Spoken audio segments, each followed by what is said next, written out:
ইব্রাহিম আলাইহিসসালামের দুইজন স্ত্রী ছিলেন। সারা আলাইহিসসালামের গর্ভে ইসহাক আলাইহিসসালাম জন্মলাভ করেন এবং সেটা অনেক দেরিতে, অনেক বয়স হওয়ার পরে, বার্ধক্যে উপনীত হওয়ার পরে। তো ইসহাক আলাইহিসসালামের ছেলের নাম হচ্ছে ইয়াকুব আলাইহিসসালাম। তারা থাকতেন শামে, অর্থাৎ প্যালেস্টাইনে।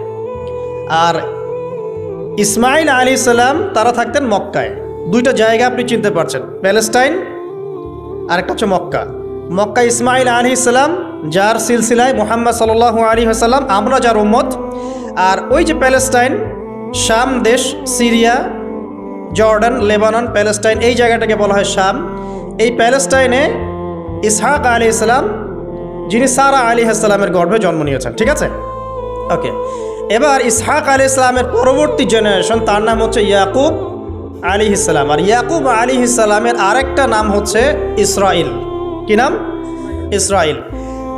এই কারণে ইয়াকুব আলাইহিসসালামের বংশধরদেরকে বলা হয় বানু ইসরাইল। এবার বুঝতে পারছেন বানু ইসরাইল কাদেরকে বলা হয়? আচ্ছা, এখন এই ইয়াকুব আলাইহিসসালামের অনেক সন্তান ছিলেন। সূরা ইউসুফ পড়ে দেখেন, 11-12 জন পুত্র সন্তান ছিলেন, বা 13 জনের কথা এসেছে, আরও থাকতে পারে, আল্লাহু আলাম। এখানে এতটুকু এসেছে। ইউসুফ আলাইহিসসালাম তার একজন সন্তান, ঠিক আছে, যাকে তার ভাইরা কুয়ায় ফেলে দেয়। ঠিক আছে, কুয়ার থেকে ইউসুফ আলাইহিসসালাম চলে গেলেন মিশরের রাজার বাসায়। এটা তো পড়েছেন। আচ্ছা, আমি কিন্তু ডিটেলস বলতে পারবো না খুতবায়, শুধু লাইনগুলো টাচ করছি।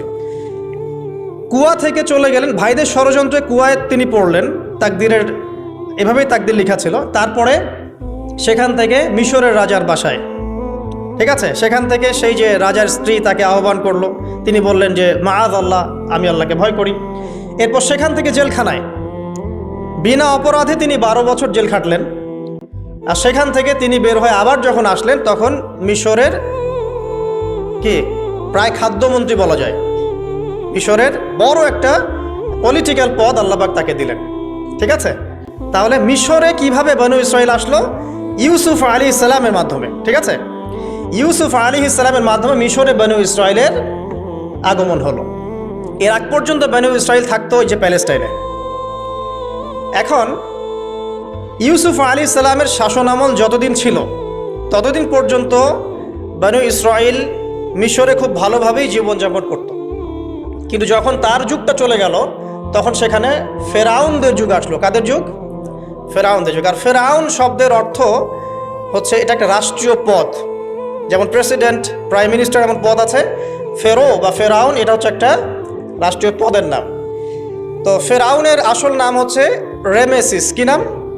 রেমেসিস। রেমেসিস 1, রেমেসিস 2, এরকম করে নাম থাকে আর কি।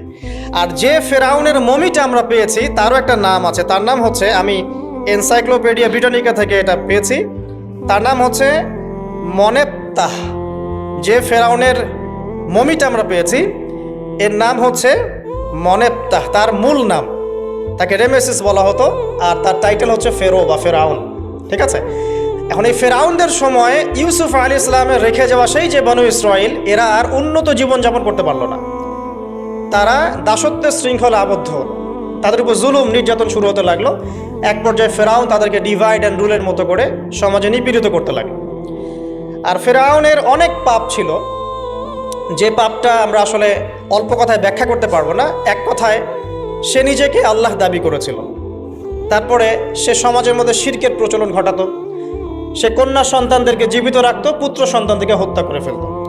সে সমাজের মানুষদেরকে বিভক্ত করত, দুর্বলের উপর সবলের অত্যাচার চালাতো। এবং তার একটা অহংকার ছিল, সেটা হচ্ছে সেনাবাহিনীর অহংকার। সে মনে করতো যে সে ওই সময়কার সুপার পাওয়ার, তাকে কেউ পরাজিত করতে পারবে না। ঠিক এখনকার বিশ্বের পরাশক্তিগুলোর মতোই তার দাম্ভিকতা ছিল আর কি। তো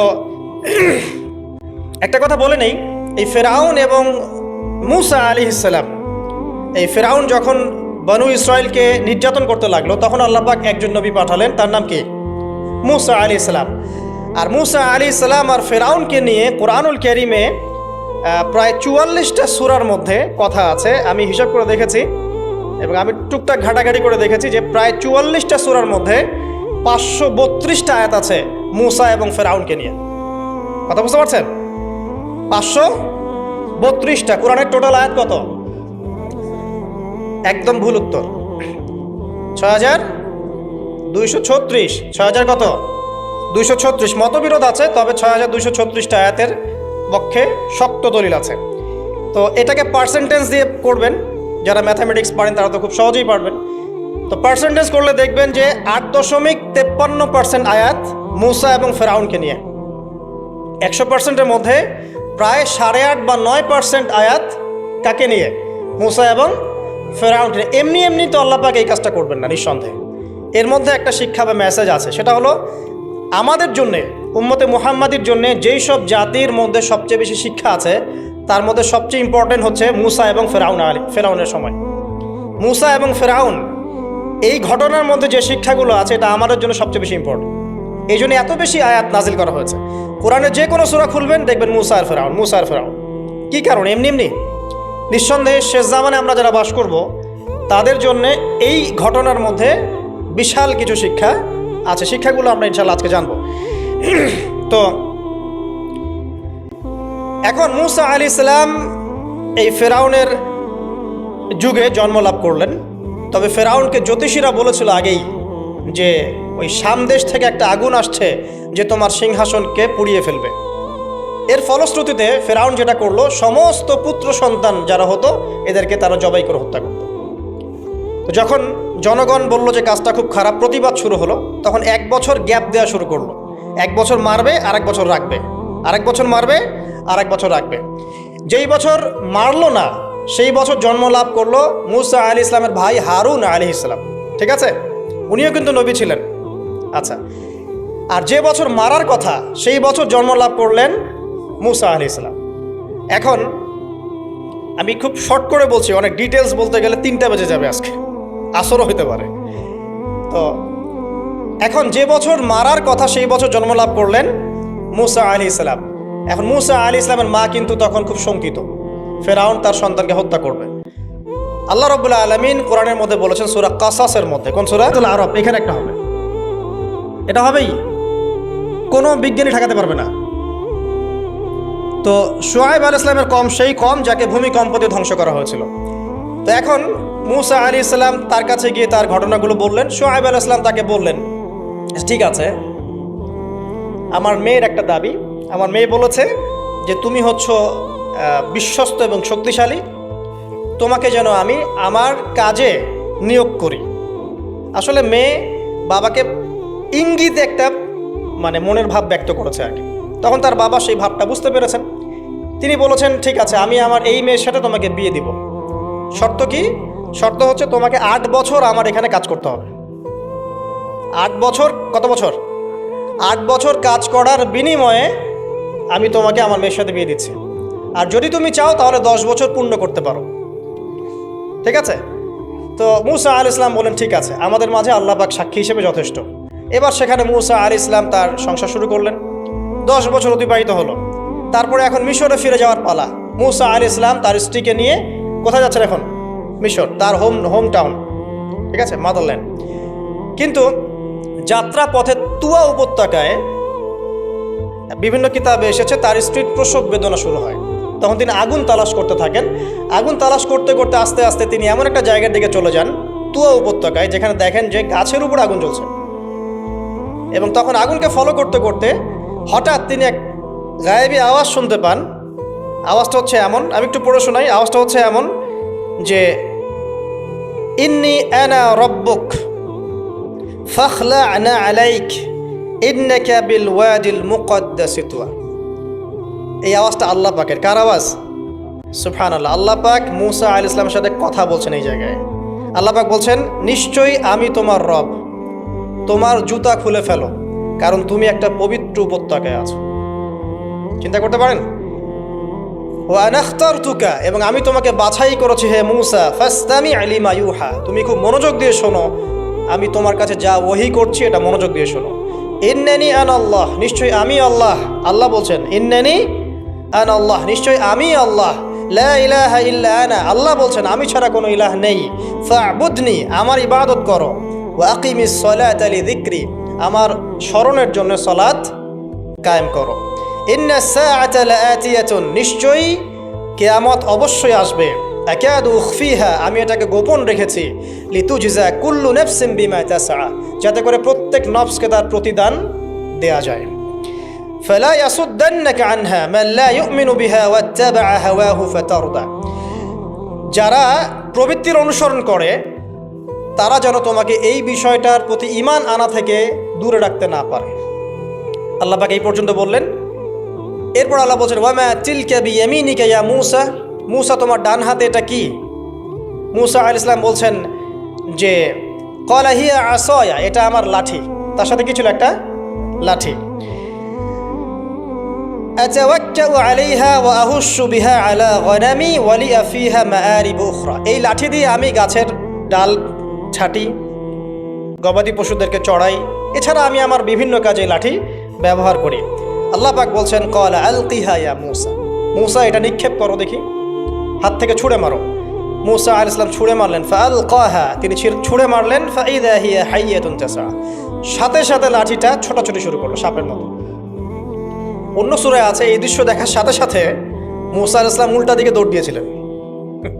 স্বাভাবিক, ভয় পাওয়া স্বাভাবিক। তো তখন আল্লাহ পাক বলেছিলেন যে তুমি ভয় পেও না, আমার কাছে নবীগণ ভয় পায় না। ঠিক আছে, অন্য সূরা এগুলো আছে, আমি শর্ট করে বলছি। এরপরে আল্লাহ পাক বললেন ক্বালা খুযহা ওয়ালা তাখাফ, তুমি এটাকে ধরো, এটাকে ভয় পেও না। সানুঈদুহা সিরাতাহাল উলা, তুমি ধরা মাত্রই সেটা আবার লাঠিতে রূপান্তরিত হবে। আরেকটা কাজ করো, ওয়াদমুম ইয়াদাকা ইলা জানাহিক, তোমার হাতটাকে বগলের নিচে নিয়ে যাও। তাখরুজ বাইদা মিন গায়রি সু, এটাকে বের করো, তারপর দেখবে এটা স্বচ্ছ আলো প্রদান করবে। সুবহানাল্লাহ, বগলের মধ্যে হাত নিয়ে আসো, হাতটাকে বের করো, দেখবে হাত থেকে স্বচ্ছ আলো বের হবে। এই দুইটা মুজিজা আল্লাহ পাক তাকে দিলেন, আয়াতান উখরা, এটা আরেকটা নিদর্শন। তো এখানে কি হলো? মূসা আলাইহিস সালাম নবুয়ত পেলেন। Shortcut key? মূসা আলাইহিস সালাম কি পেলেন? নবুয়ত পেলেন। নবুয়ত পাওয়ার সাথে সাথে আল্লাহ পাক তাকে দুটো মুজিজা দিলেন, একটা হচ্ছে লাঠি, আর একটা কি? হাত বগল থেকে বের করলেই কি হবে? আলো বের হয়ে যাবে। এবার তার ডিউটি কি? আল্লাহ পাক ডিউটি দিচ্ছেন তাকে যে ইযহাব ইলা ফিরআউন ইন্নাহু তাগা, এবার তোমার কাজ হচ্ছে তুমি ফেরাউনের কাছে যাবে, কারণ ফেরাউন সীমা লঙ্ঘন করেছে। তখন মূসা আলাইহিস সালাম বললেন রব্বি ইশরাহ লি সদরি, আল্লাহ আমার বক্ষটাকে প্রশস্ত করে দিন। মানে আমার তো সেখানে যাওয়ার সাহস হচ্ছে না, আমি তো সেখানে ওদের দৃষ্টিতে একজন খুনের আসামি, ওদের দৃষ্টিতে ওরা তো আমাকে পেলে হত্যা করে ফেলবে। আল্লাহ পাক বলছেন কেল্লা, কখনো না, তারা তোমাকে হত্যা করতে পারবে না। তখন তিনি দোয়া করছেন আল্লাহ আমার হৃদয়টাকে প্রশস্ত করে দিন, ওয়া ইয়াসসির লি আমরি, আমার কাজকে সহজ করে দিন, ওয়াহলুল উকদাতাম মিন লিসানি, আমার লিসান, আমার জিহ্বায় জড়তা আছে আল্লাহ, এটাকে দূর করে দিন, ইয়াফকাহু কওলি, যাতে মানুষ আমার কথা বুঝতে পারে। এই দোয়া করলেন, কবুল হয়ে গেল। এবং আরও দোয়া করলেন যে ওয়াজআলি ওয়াজিরাম মিন আহলি, আমার পরিবারের মধ্য থেকে একজন ওয়াজির দেন। ওয়াজির মানে সহায়ক, যেটা হচ্ছেন হারুন আলাইহিস সালাম, যাতে করে আমরা কি করতে পারি? বেশি বেশি আপনার জিকির করতে পারি এবং আমাদের কাজ সহজ হয়। আল্লাহ রাব্বুল আলামিন তার ভাই হারুন আলাইহিস সালামকেও নবুয়ত দান করলেন, দুজন মিলে। এখন আল্লাহ পাক বলছেন ইযহাবা ইলা ফিরআউন, তোমরা দুজন ফিরআউনের কাছে যাও, ইন্নাহু তাগা, সে সীমা লঙ্ঘন করেছে, তবে ফাকুলা লাহু কাওলান লাইয়িনা, তার সাথে নরম সুরে কথা বলো, লাআল্লাহু ইয়াতাযাক্কারু আও ইয়াখশা, হয়তোবা সে উপদেশ গ্রহণ করবে অথবা আল্লাহকে ভয় করতে পারে। তো ডিউটি দেয়া হলো যে তোমাদের কাজ এখন এটা, এবং তোমাদের ভয় পাওয়ার কোনো কারণ নাই, সে তোমাদের কোনো ক্ষতি করতে পারবে না। তার কাছে যাও, মুজিজা দেখাও, আল্লাহর দিকে দাওয়াত দাও, লা ইলাহা ইল্লাল্লাহ। যদি সে দাওয়াত কবুল করে আলহামদুলিল্লাহ, যদি না করে তাহলে আমি আল্লাহ তার জন্যে যথেষ্ট। এবার শর্ট করে নিয়ে আসি, মূসা আলাইহিস সালাম সেখানে গেলেন, যাওয়ার পরে ফেরাউনকে দাওয়াত দিলেন। তো ফেরাউন বলছে ক্বালা ওয়া মা রাব্বুকুম ইয়া মূসা, কোন রবের কথা বলছো? আমি তো মা আলিমতু মিন ইলাহিন গায়রি, আমি তো জানি না, আমি ছাড়া তোমাদের কোনো ইলাহ আছে আমি তো এটা জানি না। এটা কার কথা? ফেরাউন বলছে যে মা আলিমতু মিন ইলাহিন গায়রি, আমি ছাড়া অন্য কোনো ইলাহ তোমাদের আছে, মা আলিমতু ইলাহুকুম গায়রি, আমি ছাড়া তোমাদের কোনো রব আছে এটা তো আমি জানি না। অন্য আয়াতে সে বলেছিল যে আনা রব্বুকুমুল আ'লা, আমি তোমাদের মহান রব। ঠিক আছে, তো মূসা আলাইহিস সালাম ব্যাখ্যা করলেন আমি সেই রবের কথা বলছি যে রব আসমান সৃষ্টি করেছেন, জমিন সৃষ্টি করেছেন, যেভাবে তাওহীদের দাওয়াত দিতে হয় সব দিলেন। এরপরেও ফেরাউন সেটা গ্রহণ করলো না। তখন মূসা আলাইহিস সালাম বললেন যদি আমি তোমাকে কোনো বড় নিদর্শন দেখাই তারপরেও কি বিশ্বাস করবে না? তখন ফেরাউন বলল যে দেখাও দেখি। তখন তিনি লাঠি ছুঁড়ে মারলেন, সাপ হয়ে গেল। এই দৃশ্য থেকে ফেরাউনের পরিবারের সবাই ভয় পেয়েছিল, কিন্তু পলিটিক্যাল স্বার্থে ফেরাউন বলেছিল যে সে একজন বড় জাদুকর, জনগণকে তো বোঝাতে হবে কিছু।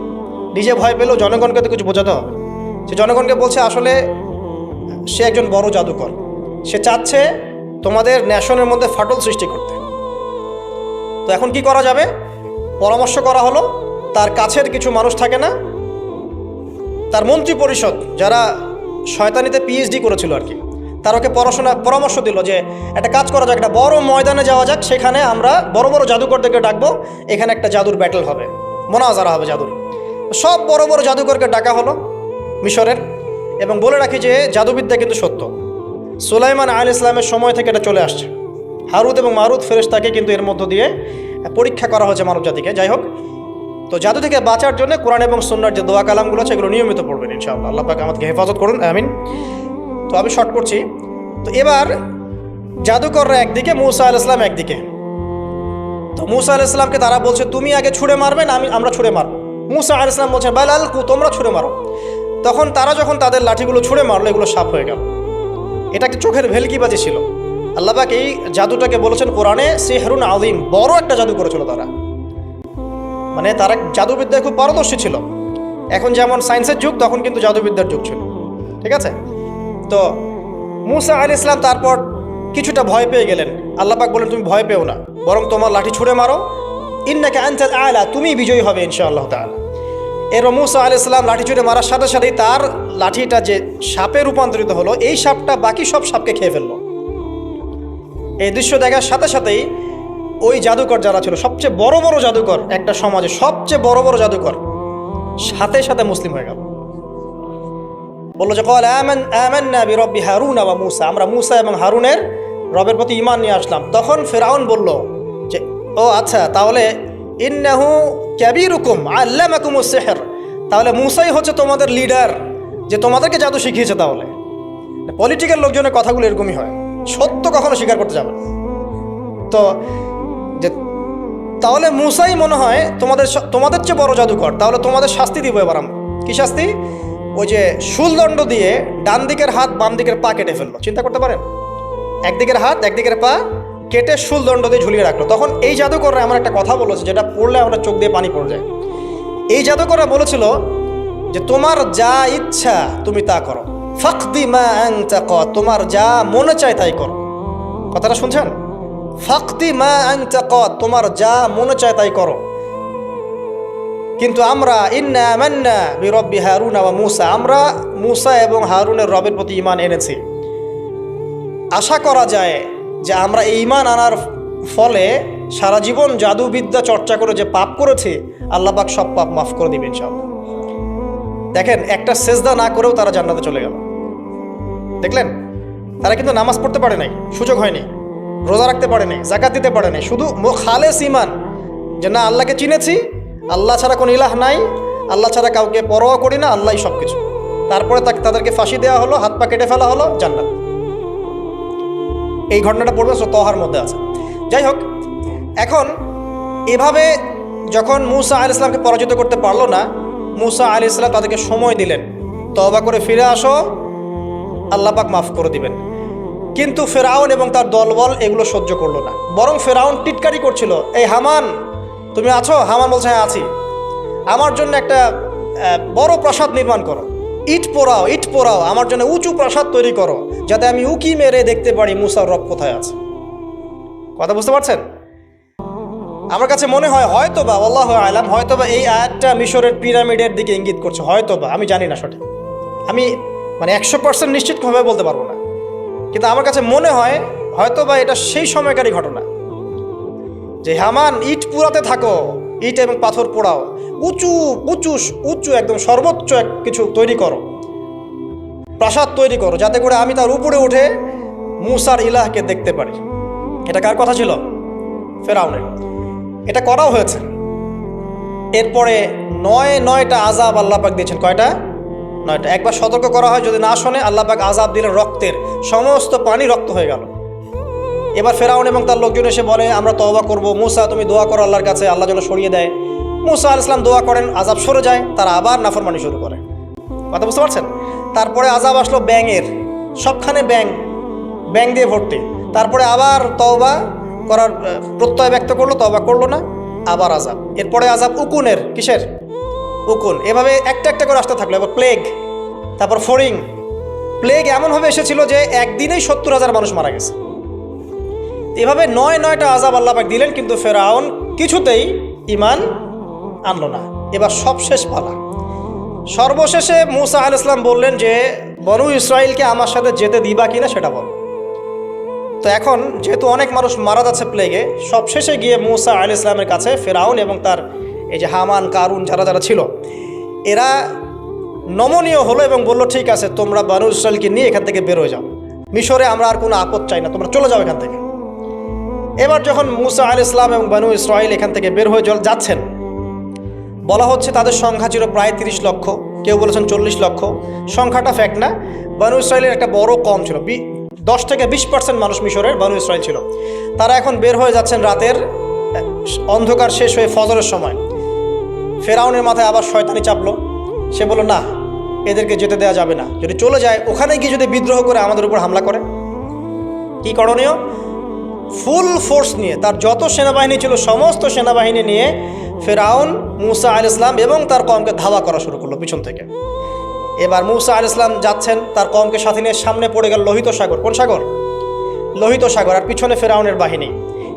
এরকম একটা অবস্থায় মূসা আলাইহিস সালামের কওমের কিছু মানুষ বলেছিল, ইন্না লামুদরাকুন, হে মূসা, আমরা তো ধরা পড়ে গেলাম, আমরা তখন যেতে পারবো না, সামনে সাগর, পিছনে ফেরাউন।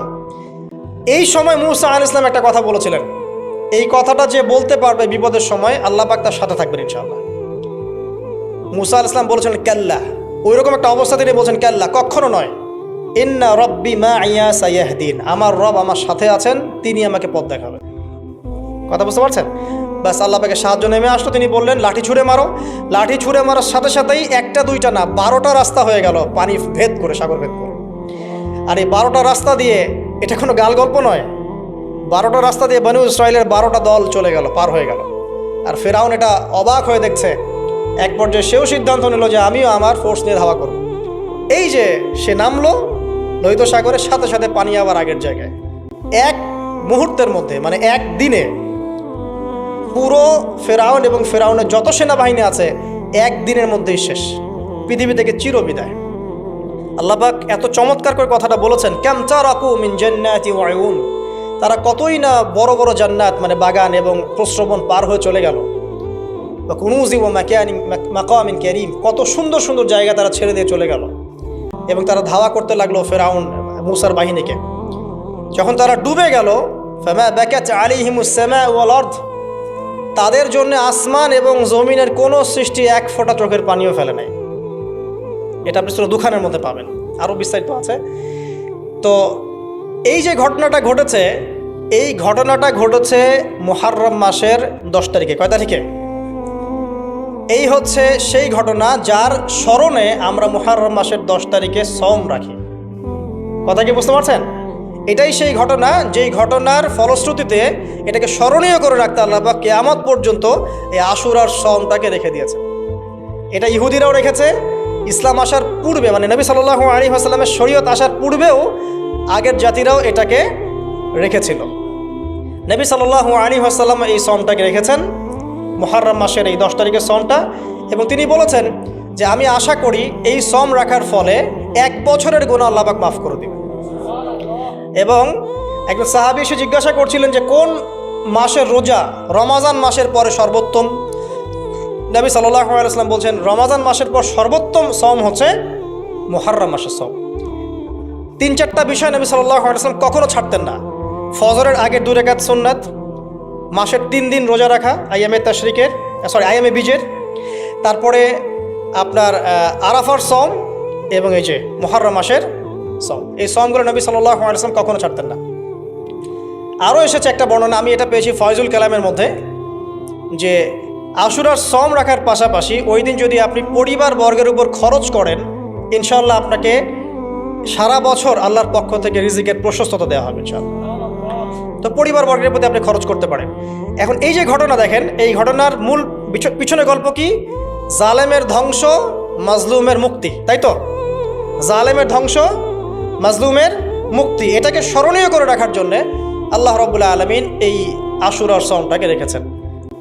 নবী সাল্লাল্লাহু আলাইহি ওয়াসাল্লাম বলেছেন যে ইহুদিরা একদিন রাখে 10 তারিখে সওম রাখে, আমি যদি বেঁচে থাকি ইনশাআল্লাহ আগামী বছর 9 তারিখ বা তার পরে, একদিন আগে বা একদিন পরে আমি সওম রাখবো। কোনো বর্ণনা এসেছে একদিন আগে 9 তারিখে সওম রাখবো। তো আমরা দুটো রাখার চেষ্টা করবো। কয়টা?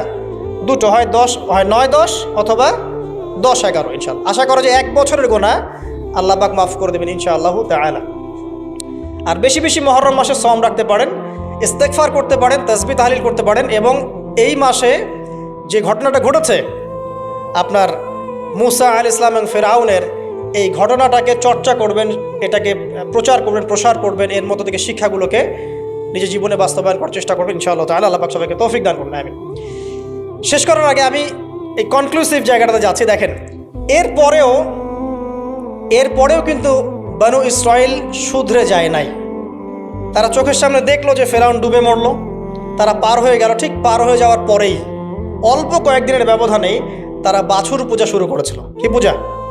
সামেরি নামক একজন ব্যক্তি সোনা দিয়ে একটা মানে গরুর মূর্তি করেছিল, এই মূর্তি পূজা তারা শুরু করেছে এই মুক্তির মাত্র কয়েকদিন পরেই। এটা সেই বনু ইসরাইল। তারপরে যখন মুসা আলাইহিস সালাম তাদেরকে রেখে গিয়েছেন তুর পাহাড়ে আল্লাহর সাথে একান্ত সাক্ষাতের জন্য, কথাবার্তা বলার জন্য, তাওরাত আনার জন্য, এই 40 দিনের ব্যবধানেই তারা আবার শিরক করা শুরু করেছে। মুসা আলাইহিস সালাম সেই তাওরাত এনে দেখেছেন যে তারা পথভ্রষ্ট হয়ে গেছে এবং তিনি রাগে তাওরাত ছুঁড়ে মেরেছিলেন, এটাও কোরআনে আছে। এবং তার ভাই হারুন তার চুল এবং দাড়ি তিনি চেপে ধরেছিলেন, তোমাকে রেখে গেলাম, তুমি কি করলা? তখন হারুন আলাইহিস সালাম বলেছিলেন যে আমি আমার নিজের নফসের ভয় করছিলাম যে তারা আমাকে হত্যা করে ফেলতে পারে অথবা বনু ইসরাইলের মধ্যে বিভক্তি সৃষ্টি হতে পারে, এই জন্য আমি কিছু বলতে পারি, আমি মাজলুম ছিলাম। এই অল্প কয়েকদিনের মধ্যেই তারা শিরক করলো, তারা বাছুর পূজা করলো। আল্লাহ পাক তাদেরকে বললেন, তোমরা আমালিকা সম্প্রদায়ের বিরুদ্ধে যুদ্ধ করো। তারা প্যালেস্টাইনে থাকতো, আমালিকা সম্প্রদায় প্রচণ্ড শক্তিশালী। তখন এই বনু ইসরাইল বলেছিল যে হে মুসা, ইযহাব আনতা ফাযহাব আনতা ওয়া রাব্বুকা ফাকাতিলা, হে মুসা তুমি যাও আর তোমার রব যাও গিয়ে যুদ্ধ করো। ওয়া ইন্না হাহুনা কাঈদুন, আমরা এখানে বসে থাকব। কে বলেছে এটা? এই বনু ইসরাইল, যাদেরকে আল্লাহ পাক এত বড় বিপদ থেকে মুক্তি দিয়েছেন। তারপরে তাদেরকে মান্না এবং সালোয়া খাওয়ার পাঠানো হচ্ছে, এই খাওয়ার পর্যন্ত তাদের ভালো লাগছে না। তারা বলছে হে মুসা আল্লাহকে বলো আল্লাহর জন্য আমাদেরকে এই যে পেঁয়াজ, এই যে রসুন, ডাল, মসুর এগুলো উৎপন্ন করার তৌফিক দেন। চিন্তা করতে পারেন এরপরে তারা আবার বললো একদল মানুষ বনু ইসরাইলের, আল্লাহকে সামনে এনে হাজির করে দাও, না হলে বিশ্বাস করবো না। তারপর এরকম 70 জন মানুষকে বাছাই করে মুসা আলাইহিস সালাম নিয়ে গেলেন তুর পাহাড়ে। আল্লাহ পাক ওদেরকে মৃত্যু দিয়েছেন, আবার জীবিত করেছেন। মানে এরপরে তারা এত বেশি সীমা লঙ্ঘন করা শুরু করলো যে তারপর তারা আবার অধঃপতনের অতল তলে চলে গেল। কথা বুঝতে পারছেন? 40 বছর পর্যন্ত তিহ নামক জায়গায় খালি ঘুরতেই ছিল। সকালবেলা যাত্রা শুরু করে, সন্ধ্যায় থেকে আবার সে জায়গায় ফিরে আসছে। এভাবে 40 বছর। কতদিন? 40 বছর। তারপর মুসা আলাইহিস সালাম ইন্তেকাল করলেন এবং মুসা আলাইহিস সালামের কবর আমাদের নবী সাল্লাল্লাহু আলাইহি ওয়াসাল্লাম দেখিয়ে দিয়েছেন যে ওই যে লাল ডিবি দেখা যায়, ওই লাল ডিবির উপরে মুসা আলাইহিস সালামের কবর আছে। মুসা আলাইহিস সালামের পরে ওই যে অমীমাংসিত যুদ্ধ আমালিকা সম্প্রদায়ের সাথে, এটার বাস্তবায়ন করেছেন পরবর্তীতে ইউশা বিন নুন নামে একজন নবী। কি নাম? ইউশা বিন নুন। তার নেতৃত্বে তালুত নামক সেনাপতি এই যুদ্ধের নেতৃত্ব দেন এবং ওদের দলের মধ্যে ছিল বড় যোদ্ধা, তার নাম জালুত। এটা সূরা বাকারার মধ্যে পাবেন। আর এই তালুতের আন্ডারে ছিল দাউদ আলাইহিস সালাম, যিনি তীর নিক্ষেপ করেছিলেন আর জালুতের চোখে গিয়ে লেগেছিল। কথা বুঝতে পারছেন? এই যুদ্ধে ইউশা বিন নুনের নেতৃত্বে এই যুদ্ধে বনু ইসরাইল জয়লাভ করে ওই ফিলিস্তিন দখল করে এবং ফিলিস্তিনের প্রবেশাধিকার পায়। তারা ওই বাইতুল মাকদাস সহ পুরো হোলি ল্যান্ড, যেটাকে বলে পবিত্র ভূমি, তারা সেখানকার অধিবাসী হওয়া শুরু করে। আল্লাহ পাক তাদেরকে সেই জায়গা দান করেন এবং আল্লাহ পাক শর্ত দান করেন, তোমরা যদি সৎ থাকো এই জায়গায় তোমাদের আন্ডারে থাকবে, এটা অসৎ হও, সীমা লঙ্ঘন করো, আবার আগের মতো এখান থেকে তোমাদেরকে বের করে দেওয়া হবে।